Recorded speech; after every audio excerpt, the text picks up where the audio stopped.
কিভাবে যে কোনো পিডিএফ ফাইল এডিট করবেন আপনার মোবাইল অথবা কম্পিউটারের মাধ্যমে তা নিয়ে বিস্তারিত আলোচনা করব আজকের এই ভিডিওতে। তো হ্যালো এভরিওয়ান, আসসালামু আলাইকুম। আপনারা দেখছেন Hasanur computer studio YouTube channel, আর পুরো ভিডিও জুড়ে সঙ্গে আছি আমি মোহাম্মদ হাসানুর রহমান। তো যে কোনো পিডিএফ ফাইল এডিট করার জন্য মোবাইল অথবা কম্পিউটার থেকে যে কোনো একটি ব্রাউজার ওপেন করবেন। তো ব্রাউজারটি ওপেন করার পরে অ্যাড্রেস বারে অথবা সার্চ বারে টাইপ করবেন লাইট পিডিএফ।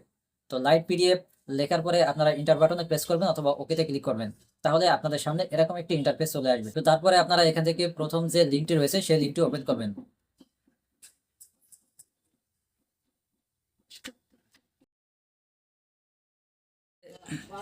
তারপরে এখান থেকে পিডিএফ টুলসে ক্লিক করবেন। তারপরে এডিট পিডিএফে ক্লিক করবেন। এরপরে আপনি চুজ ফাইলে ক্লিক করবেন। তো চুজ ফাইলে ক্লিক করার পরে আপনি যে পিডিএফ ফাইলটি এডিট করতে চাচ্ছেন সেই পিডিএফ ফাইলটি সিলেক্ট করে দিবেন। তাহলে পিডিএফ ফাইলটি আপলোডিং হওয়া শুরু হয়ে যাবে। তো আপলোড কমপ্লিট হয়ে গেলে আপনি পিডিএফ ফাইলটি ইচ্ছে মতো এডিট করতে পারবেন।